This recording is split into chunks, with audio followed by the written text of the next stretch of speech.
It was 3 a.m. when Jack first heard the unmistakable voice. Low, smooth, but somehow hollow. A voice that didn't quite belong to the man who stood across the bar. "Don't serve the strange man," Rachel had said. The words echoed in his mind, bouncing around like a forgotten nightmare. But here, in the dead of night, when the room was dim and the patrons few, Jack couldn't help but feel that the rule had somehow lost its meaning. And maybe that's what scared him the most. Maybe the rule was never meant to be followed at all. Before we dive deeper into this dark tale, don't forget to subscribe to the channel. Hit the bell icon so you never miss the next chilling story. Trust me, you'll want to see what happens next. Jack wasn't the kind of man who believed in things like fate. He didn't sit around pondering the stars or looking for signs in the mundane details of life. To him, everything had a cause, and everything could be explained, even if the explanation wasn't always pretty. Jack had learned that from an early age. He'd grown up in a world where things just happened, and if you couldn't keep up, you were left behind. He didn't like being left behind. At 33, Jack had a certain worn-in look to him, like an old leather jacket that had seen better days. His hair was dark, thinning at the top, and his eyes were heavy, almost as if the weight of the world had settled permanently on his shoulders. He was tall, but not the kind of tall that turned heads. His presence was quiet, almost too quiet. People would remember him in passing, but they wouldn't remember much about him. Jack didn't mind that. It suited him just fine. He had recently started bartending at a lounge called the Elysian, located in the middle of nowhere. It wasn't a place for casual visitors. There were no walk-ins, no groups stumbling in after a night of heavy drinking. The Elysian was a sanctuary for those who needed more than just a drink. It was a retreat for the wealthy, the influential, the elite. And of course, it paid well. $100 an hour to stand behind a polished counter and pour whiskey into crystal glasses. The money was the only thing that had kept Jack coming back. The job was exactly what Jack needed. Something that required little effort but provided enough distraction to fill the gaps in his life. He didn't care about the people who came through the door. He didn't care about their stories, their struggles, or their fleeting joys. Jack had learned to ignore everything that didn't matter. He simply poured the drinks, took the money, and moved on. It was a system that worked, or at least it had been working until Rachel gave him that one rule. Don't serve the strange man.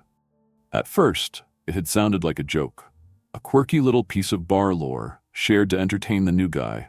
But Rachel wasn't laughing when she said it. Her eyes were cold, almost too cold. She wasn't the type to be taken seriously. She was the kind of manager who cracked a smile every now and then, but always kept a sharp eye on the clock, the patrons, and especially the staff. But there was something different about the way she spoke about the strange man. She didn't elaborate, didn't offer any explanation, just that one warning. Don't serve the strange man. Jack didn't question it, but then again, he didn't believe it. He thought maybe it was just part of the mystique that the bar had created for itself. A tall tale to make the lounge feel more exclusive. Jack wasn't a fool. He knew how businesses operated. He knew how to manipulate the narrative. The Elysian wanted to feel otherworldly, unique, like a place where anything could happen. It wasn't uncommon for high-end establishments to create an air of mystery. The story was just part of the allure.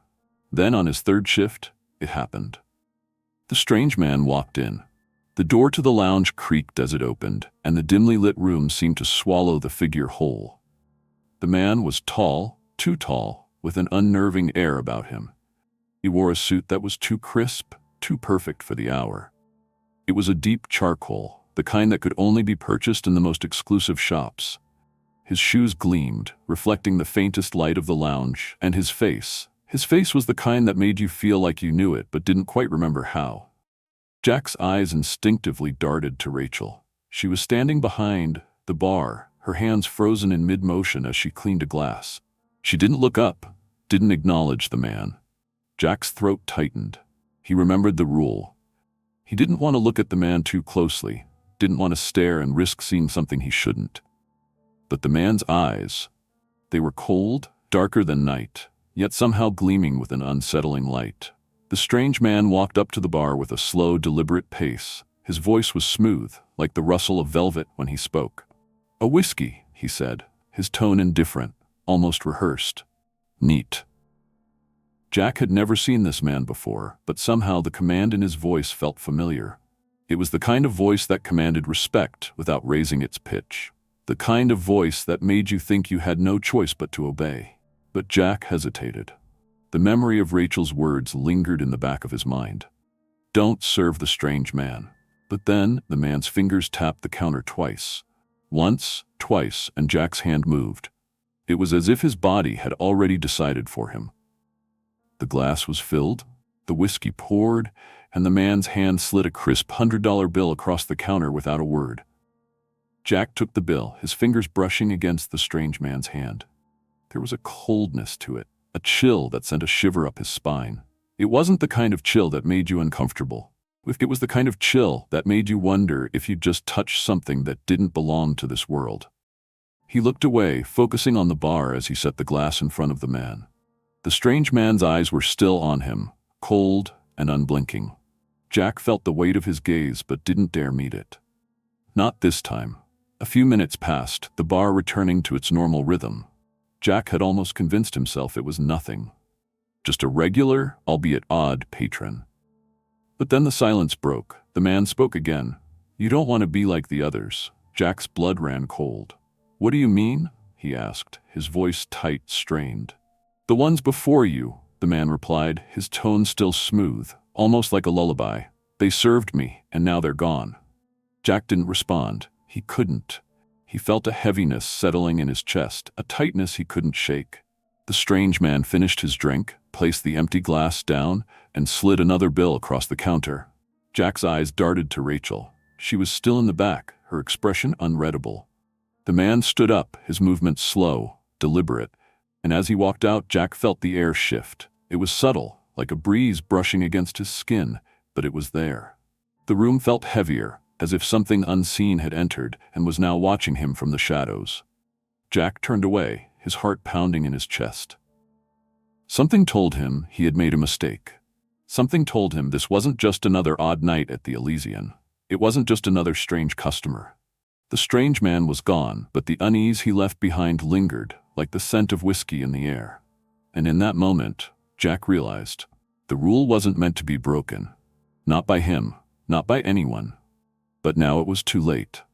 Jack had spent the last few days trying to ignore the unease that had settled in his chest. It wasn't easy. The feeling stuck with him, like an itch he couldn't quite scratch, hanging in the air, waiting to reveal itself. Every time he stepped into the Elysian, he felt it, the weight of something unseen. He'd convince himself it was nothing, just the stress of the job, just the exhaustion that came with the long hours. But still, there it was. The rule that Rachel had given him kept echoing in his mind. Don't serve the strange man. It seemed so simple at first. One rule, one warning, one thing to remember. And yet it had started to feel like more than that. It wasn't just a rule, it was a warning, a threat. Jack knew that now, even if he couldn't fully explain why. The bar itself hadn't changed. The same low lights, the same muted conversations drifting between patrons. The same quiet buzz of distant laughter and clinking glass. The night shift had a rhythm. People came in, drank their drinks, and left. There was nothing out of the ordinary about it.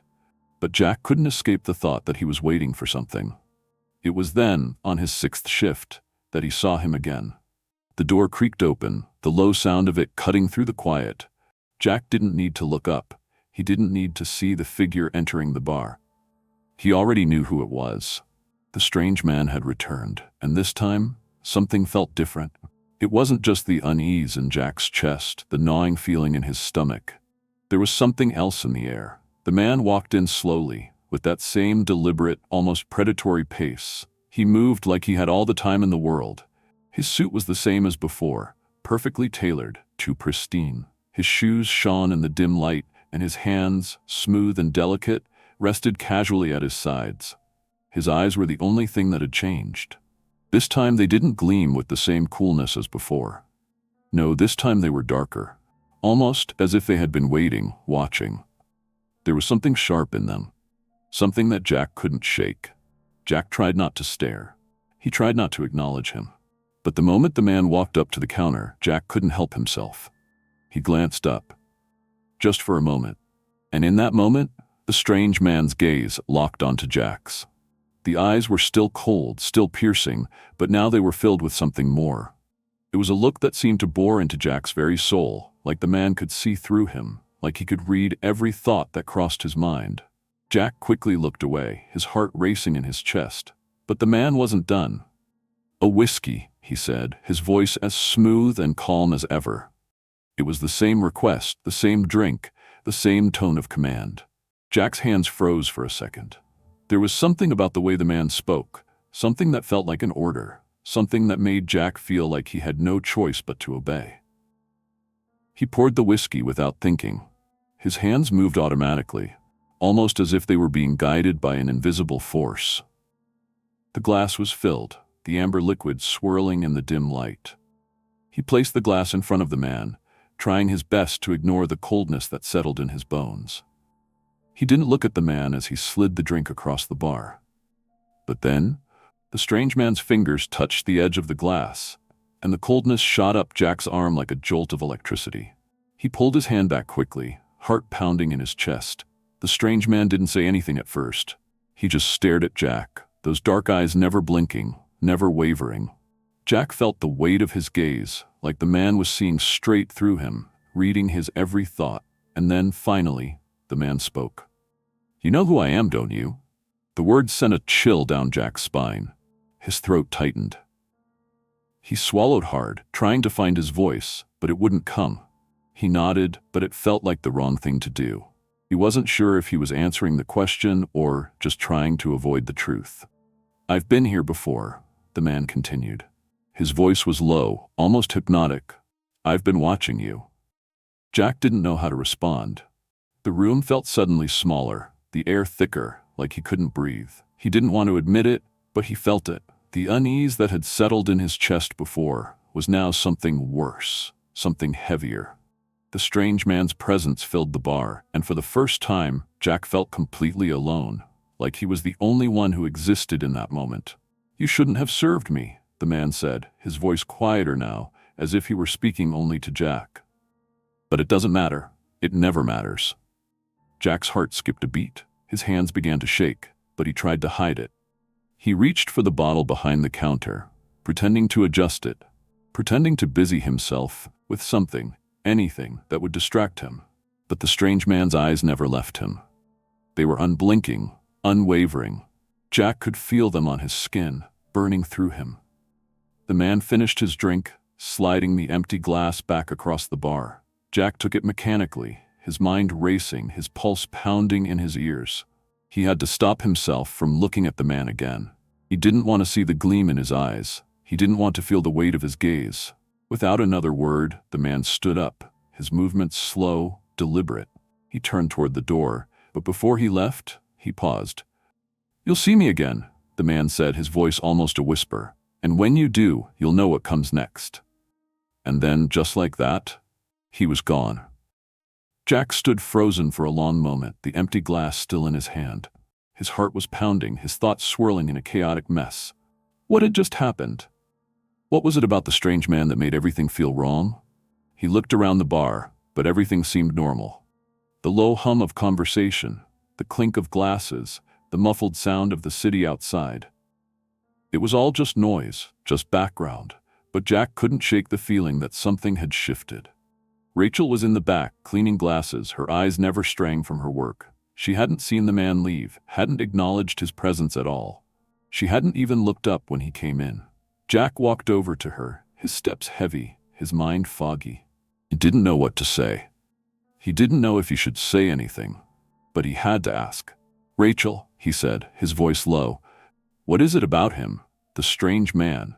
Who is he?" Rachel didn't look up from her task. She didn't even pause as she wiped down the counter. "He's just a man," she said, her voice flat, as if the question didn't matter. "But you're not supposed to serve him. That's the rule." Jack opened his mouth to speak, but the words caught in his throat. He wanted to ask more. He wanted to demand answers. But something stopped him. Maybe it was the weight of her silence. Maybe it was the fear that had lodged itself deep in his chest. But then, before he could say anything else, The door creaked open again, and the noise of the bar seemed to settle back into its usual rhythm. The strange man was gone, but his presence lingered, hanging in the air like a shadow Jack couldn't escape. And Jack realized, with growing horror, that he would see him again. But this time, he wouldn't be ready. The days passed like they always did, slow and steady, but Jack couldn't shake the feeling that something was drawing closer, like an inevitable storm on the horizon. It wasn't just the strange man. No, that wasn't it. Jack had seen odd things before. He dealt with odd people, but something about the man's presence felt different, like it was more than just a fleeting encounter, more than just an uncomfortable moment. It wasn't just the man himself, it was the feeling that had come with him. That unmistakable sensation of being watched, of being known. Jack had never been the type to believe in ghosts or curses, but now every corner of the Elysian felt darker. The quiet hum of the bar had started to feel oppressive, like it was closing in around him. Every creak of the wooden floorboards beneath his feet more pronounced than it should have been. The rule had been simple. It had been easy. Don't serve the strange man. And yet Jack had broken it. And now the consequences seemed to be settling in, layer by layer, like the slow accumulation of dust on an old shelf. Rachel didn't talk to him about it. She didn't say a word after the night the strange man returned. She was still just as cold, just as distant. Jack found himself wondering if she knew something he didn't, if she had always known. But no matter how hard he tried to ask, no matter how many times he tried to press her for answers, she remained silent. The bar itself had become a place Jack dreaded. He used to look forward to the long shifts, empty hours where his thoughts could wander without interruption. But now, every moment behind that counter felt like a step toward something he couldn't understand, something he didn't want to face. And then, it happened again. The door creaked open. Jack wasn't surprised. He'd been expecting it. He always did. He could feel the shift in the air before it even happened. It wasn't just the door. It wasn't the quiet that followed. It was the coldness, like something had entered and sucked the warmth from the room. The strange man was standing at the threshold, as if he had always been there, waiting. His suit was the same as before. The crisp fabric flawless, the deep charcoal gleaming under the dim lights of the bar. But this time, it wasn't just his suit that stood out. It was his eyes, those dark, endless eyes. They seemed to burn, as if they could pierce through the walls, through the air, through time itself. Jack's stomach twisted. He didn't want to look up. He didn't want to meet that gaze again. But somehow, despite everything, his eyes were drawn to the strange man. He could feel the weight of those eyes on him, like invisible fingers curling around his throat. "Whiskey," the man said, his voice as smooth and commanding as ever. But this time, there was something more to it. Something in the way he spoke that made Jack's heart race, that made his hands freeze mid-motion. Meat. Jack tried to breathe, tried to focus on the task at hand, but everything felt off. His hand reached for the bottle almost automatically, his body moving without his mind's consent. He poured the whiskey into the glass, the amber liquid swirling as it filled the crystal vessel. His movements were slow, careful, as if he were trying to maintain control. But inside, he felt anything but steady. The glass was placed in front of the strange man. Jack didn't speak. He didn't dare. His eyes stayed fixed on the counter, his fingers gripping the edge as if he needed something to anchor him. The strange man didn't speak either. He simply took the glass, his fingers brushing against Jack's as he did. It wasn't the coldness that shocked Jack this time. No, it was something else, something darker. The touch of the strange man's fingers was electric, but it wasn't just a jolt of energy. It was an undeniable sense of power, a sensation that overwhelmed Jack, made him feel insignificant, small, like he didn't matter. The man lifted the glass to his lips, his eyes still locked on Jack's. The moment felt like it stretched on forever. Time seemed to slow. The sounds of the bar, the clinking of glasses, the quiet murmurs of patrons, faded into the background, leaving only the two of them in the room. Jack wanted to look away. He wanted to run, but he couldn't. The strange man drank slowly, savoring the whiskey as if it were the only thing that mattered. Jack couldn't tear his gaze away, even as his heart raced in his chest. The man finished his drink and set the empty glass back on the counter with a soft click. Jack finally exhaled, not realizing he'd been holding his breath. And then the man spoke again. "You're still here," he said, his voice low, almost a whisper. "You haven't learned, have you?" Jack didn't know how to respond. He didn't know what to say, but he had to say something. I don't understand," he stammered, his words faltering. "What do you want from me?" The strange man's lips curled into a faint smile. It wasn't a pleasant smile. It was the kind of smile that made your skin crawl, that made you wish you had never crossed paths with him. "I don't want anything from you," the man said, his voice calm, "but you'll learn soon enough." Jack's breath caught in his throat. He felt something shift inside him, a deep sense of foreboding that settled into his bones. The strange man was leaving, but something told Jack that this wouldn't be the last time he saw him. No, the man had left his mark, and Jack could feel it, deep inside, where the coldness had begun to take root. The strange man turned, his coat sweeping behind him as he walked toward the door. Jack wanted to say something, anything, but the words wouldn't come. He couldn't stop staring at the man's retreating figure, the sense of dread growing heavier with every step the man took. And then, just as the man reached the door, he paused. He turned back to Jack, his eyes never leaving his face. "You will remember this night," the man said, his voice so quiet that Jack almost didn't hear it. "You will remember me. And when you do, you'll wish you hadn't." And then he was gone. The door swung shut behind him, and the room seemed to exhale, like the breath Jack hadn't realized he'd been holding. For a moment, everything felt normal again. The hum of conversation returned, the sound of the city outside creeping back into the bar. But Jack knew it wasn't normal. It couldn't be, not anymore. He didn't know how to explain it, but something had changed. Something deep inside him had shifted. And now he couldn't shake the feeling that the strange man was still there, watching him. He looked around the bar, as if expecting the man to reappear out of thin air. But there was nothing. Only the same old faces, the same familiar hum of the room. But it didn't matter. Jack knew that the strange man was gone for now, but not for long. He could feel it, in his gut, in the pit of his stomach. The strange man would return. And when he did, Jack wouldn't be ready. Rachel had been watching him. Jack didn't know when she had started, but her gaze had never wavered, not even when the strange man had left. She was silent as always, but there was something different in the way she looked at him now. It was as if she knew something he didn't, as if she had seen something that he hadn't. She didn't say a word as Jack finished his shift. She didn't need to. He didn't need her to. But Jack couldn't shake the feeling that he was already too far gone, that the strange man had already marked him, that whatever was happening had already started, and there was no going back now. The nights seemed longer now. The shift at the Elysian had become a quiet torture. Jack counted the hours, the minutes, the seconds, each tick of the clock pulling him deeper into a sense of dread he couldn't escape. He tried to keep his mind busy, focusing on the routine, the cleaning, the orders, the dull conversations with the regulars who barely even noticed his presence. But nothing worked. Every moment behind the bar felt heavy now, suffocating. Every time the door creaked open, Jack braced himself, waiting for the strange man to walk in again. He hadn't been back, not yet. But Jack knew. He could feel it. The man was coming. Rachel was the same as ever, cold, detached.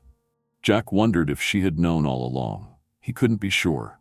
She had warned him, yes, but there was something about her warning that didn't sit right, something that felt more like a prophecy than a precaution. She never spoke of it directly, but Jack could feel her eyes on him, watching him more closely than she had before. He couldn't explain it, but it was like the very air around her had become charged, and every time he was near her, it seemed to hum with something he didn't understand. One night, as Jack cleaned a glass behind the counter, he saw her glance at him out of the corner of his eye. She didn't say anything, but there was something in her expression, a subtle shift in the way she looked at him, that made Jack stop what he was doing. She didn't need to speak. Her silence said more than any words could. The door opened again, and Jack's heart skipped a beat. This time, it wasn't the strange man. It was just another customer, a familiar face, a regular who barely registered in Jack's mind.